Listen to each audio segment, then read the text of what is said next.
প্রিয় শিক্ষার্থী বন্ধুরা, সবাই কেমন আছেন? আশা করি সবাই ভালো আছেন। আজকে আরও একটি নতুন টপিক আপনাদেরকে স্বাগত জানাচ্ছি।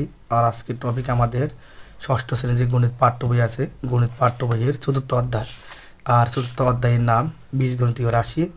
এই অধ্যায়ে বীজগণিতীয় রাশি, বীজগণিতীয় প্রতীক, বীজগণিতীয় চলক, বীজগণিতীয় সহগ, বীজগণিতীয় সূচক এই বিষয়গুলো নিয়ে আলোচনা করা হয়েছে এবং এর উপর ভিত্তি করে বিভিন্ন অঙ্ক দেওয়া আছে। এরপর আবার বীজগণিতীয় রাশি, পদ। তো আজকে আমি এর আগের যে ভিডিওগুলো আমি আপলোড করেছি তাতে আমি বীজগণিতীয় প্রতীক, বীজগণিতীয় চলক, সহগ ও সূচক এই বিষয়গুলো নিয়ে আলোচনা করার চেষ্টা করেছি। তবে আজকে আমি বীজগণিতীয় যে সহগ তা আপনি ষষ্ঠ শ্রেণীর ৭৯ পৃষ্ঠায় পাবেন। সহগ নিয়ে আজকে আলোচনা করব। তো আমরা সরাসরি এখন আলোচনায় চলে যাচ্ছি। তো প্রথম আমরা দেখে নিই সহগ যে কাকে বলে, সংজ্ঞা কী বলা হয়েছে। সংজ্ঞা বলা হয়েছে কোনো একপদী রাশিতে চলকের সাথে যখন কোনো সংখ্যা গুণক হিসেবে যুক্ত থাকে তখন ওই গুণককে রাশিটির সাংখ্যিক সহগ বা সহগ বলে। তো এখানে আমি আগে বলেছি আমার ইউটিউব চ্যানেলে রাশি, পদ, রাশি, এরপর চলক এগুলো নিয়ে ভিডিও আপলোড করেছি। যদি আপনি এই বিষয়গুলো না জেনে থাকেন তাহলে অবশ্যই ভিডিওগুলো দেখবেন, তাহলে সহগ সহজে বুঝতে পারবেন। তাহলে এখানে দেখেন 3x একটি রাশি, 5y একটি রাশি, 8xy একটি রাশি, 9a একটি রাশি। তাহলে এখানে 4টি রাশি দেওয়া আছে। এই 4টি রাশিতে লক্ষ্য করেন, যদি প্রশ্ন করা হয় x কি, এক চলক, y কি, y চলক, xy কি, তাও চলক, a কি, চলক। এখন প্রশ্ন হলো 3, 5, 8, 9 এগুলো কি? তাহলে এই 4টি চলকে 3, 5, 8 ও 9 হলো সাংখ্যিক সহগ। আবার যদি সহগের আরেকটি সংজ্ঞা দিই তাহলে কোনো এক পদ রাশিতে চলকের সাথে যখন কোনো অক্ষর প্রতীক গুণক হিসেবে যুক্ত থাকে তখন ওই গুণককে রাশিটির আক্ষরিক সহগ বা সহগ বলে। এখন এখানে আমরা পড়ছি যখন সংখ্যা ছিল তখন ছিল সাংখ্যিক সহগ, আর এখানে যখন অক্ষর তাহলে তা হবে আক্ষরিক সহগ বা সহগ। উদাহরণ আলোচনা করলে আরও সহজ বুঝতে পারেন, যেমন ax, by, mz ইত্যাদি এক পদ রাশি, কারণ এখানে একটি পদ, এখানে একটি পদ, এখানে একটি পদ, এখানে 3টি পদ এবং 3টি রাশি, তা এক পদ রাশি। এখন প্রশ্ন করা যদি হয় x কি, অবশ্যই আপনি বলুন চলক। যদি বলে y কি, অবশ্যই চলক। z কি, তাহলে চলক। তাহলে এই চলকের আগে a, b, m এগুলো কি? তাহলে a, b, m হলো আক্ষরিক সহগ, মানে এটাও সহগ, আবার 3 এখানে সহগ। 3 সংখ্যা বলে সাংখ্যিক সহগ, আর a, b, m এগুলো অক্ষর বলে এগুলো আক্ষরিক সহগ। তাহলে এতটুকুর মধ্যে আশা করি আপনারা সাংখ্যিক সহগ এবং আক্ষরিক সহগ বুঝতে পেরেছেন। আরও একটু যদি আলোচনা করি, 3x প্লাস by একটি দ্বিপদী রাশি। দেখুন এখানে যতগুলো পদ বলেছি, মানে রাশি বলেছি একপদী রাশি, এখানেও একপদী রাশি। আর এখানে লক্ষ্য করেন এখানে 2টি পদ আছে, একটি পদ একটি পদ, তাই একটি দ্বিপদী রাশি। এটি শব্দ মিলে একটি রাশি, আর এখানে 2টি পদ আছে বলে এটি দ্বিপদী রাশি।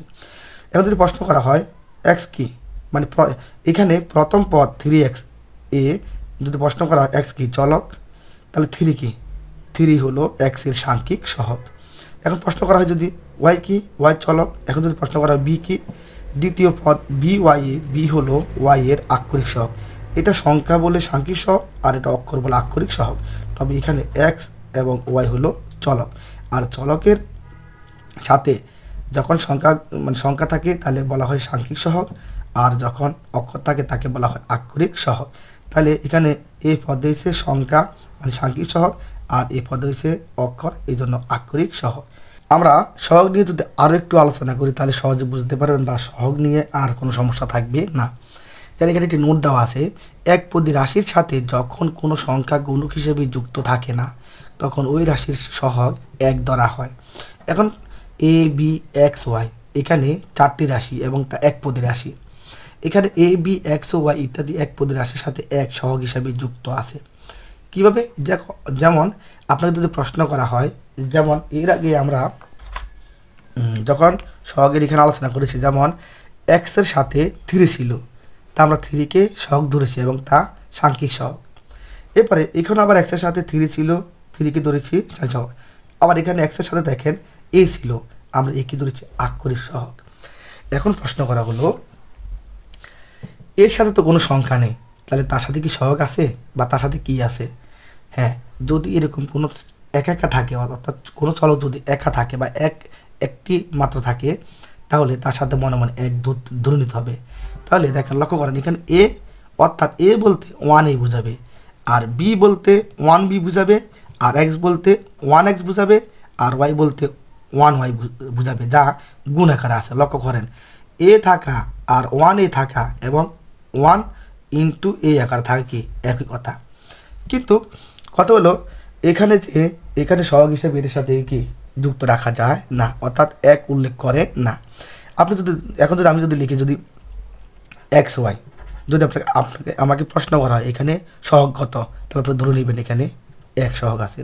আর যদি লিখি এক্সের কথা সহগ কত, তাহলে এক মনে আছে, তবে তা উল্লেখ করতে হয় না।